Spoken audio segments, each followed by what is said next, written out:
Notre invité ce soir, le docteur Pascal Duro. Bonsoir. Bonsoir. Vous êtes médecin généraliste à Vénissieux, délégué national MG France. Alors hier, Emmanuel Macron a annoncé que le vaccin AstraZeneca était suspendu temporairement en attendant les conclusions de l'Agence européenne du médicament.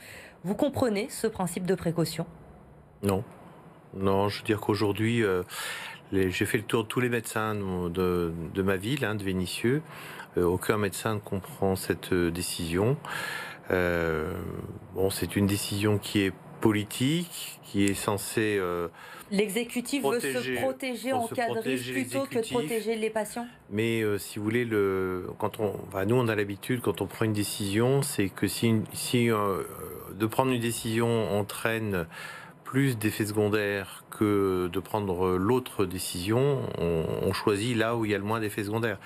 Là, les effets secondaires, c'est une inquiétude de la population, des rendez-vous à annuler, des gens qu'il va falloir de nouveau reconvaincre, et grosso modo, une perte de confiance dans l'appareil et dans le système de santé pour lutter contre cette crise.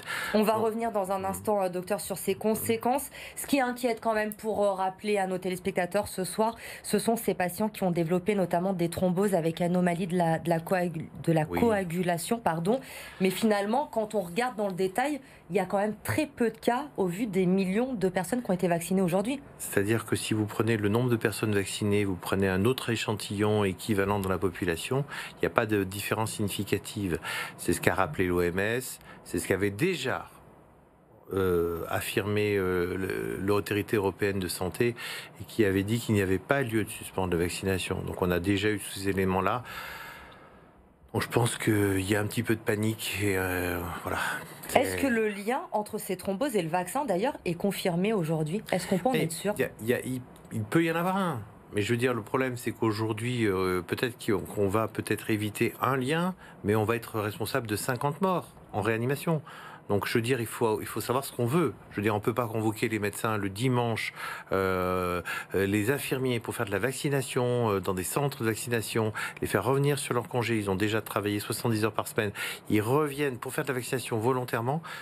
Et lundi, on vous annonce la queue entre les jambes que non, non, C'est pas sérieux tout ça? non, je veux dire que là, si vous voulez, je pense qu'il faut savoir être prudent, oui, mais là, c'est trouillard. Et d'autant que l'Agence européenne du médicament, Mm. aujourd'hui, s'est de nouveau exprimée et elle l'a Oui, confirmé. La balance bénéfice-risque oui, sur ce vaccin reste positive elle aujourd'hui. reste positive.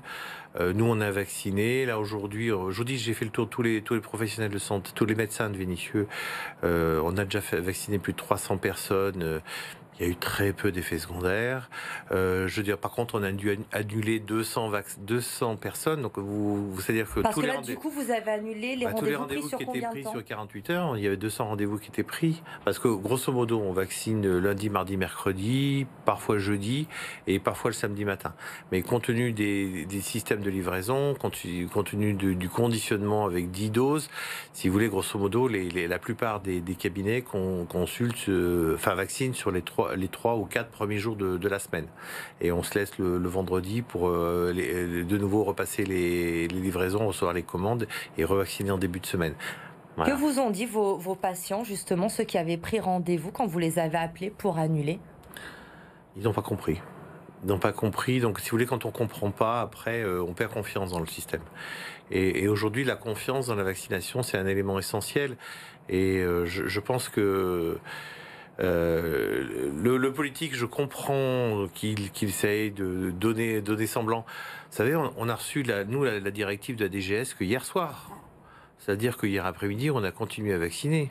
Vous l'avez appris comme tout le monde, comme tout Français Sinon, devant la télévision quand Emmanuel Macron l'a les annoncé. gens l'ont appris. Bon, puis moi, je suis un cadre syndical, donc j'ai reçu l'information, je dirais, en temps réel.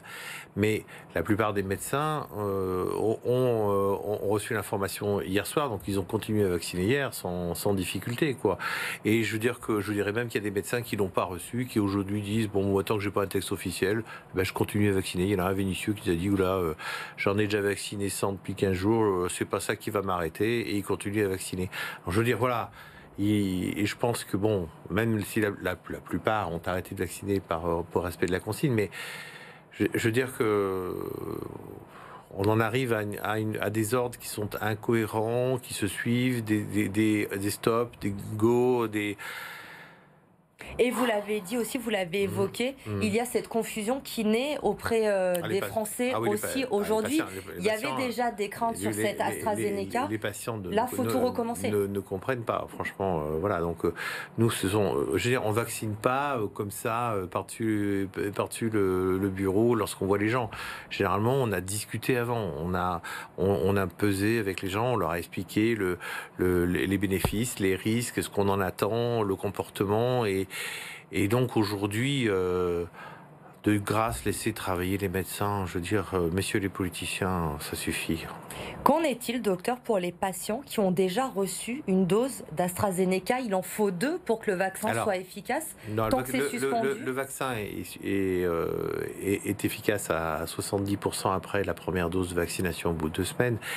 Et après, de toute façon, aujourd'hui, la recommandation est de faire la deuxième dose après 3 mois. C'est-à-dire qu'on les vaccinera aujourd'hui au mois de juin.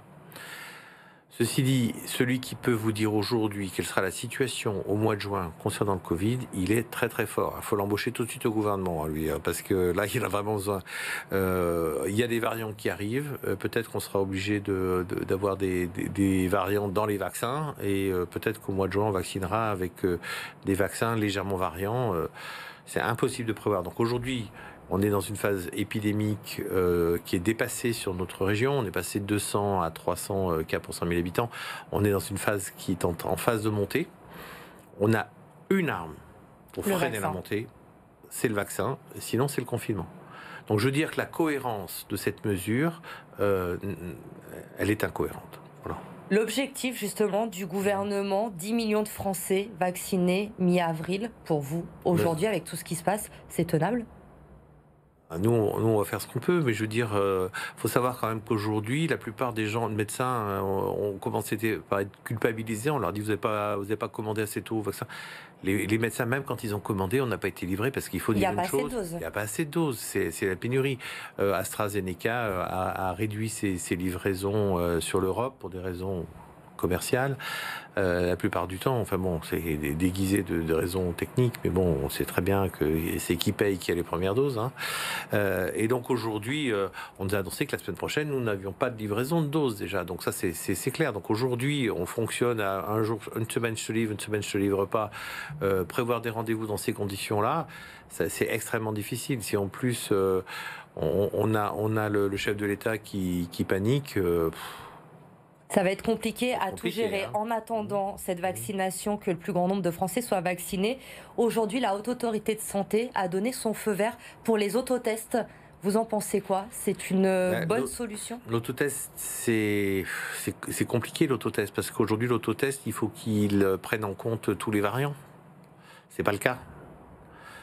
C'est déjà techniquement un geste un petit peu difficile, hein, s'enfoncer le petit truc au fond du nez. Moi personnellement, je le fais coucher. De toute façon, le patient il peut pas reculer sa tête, hein. Mais c'est pas très simple. Le test salivaire, c'est pas du tout simple. Il faut saliver, c'est pas cracher, hein, il faut remplir le petit flacon de salive. C'est long. Et donc aujourd'hui, quand même, la référence, ça reste la PCR au laboratoire. On va faire des autotests, oui, pourquoi pas, mais de toute façon, aujourd'hui, les autotests, ils vont courir après les variations du virus qui s'amusent bien avec nous. Hein.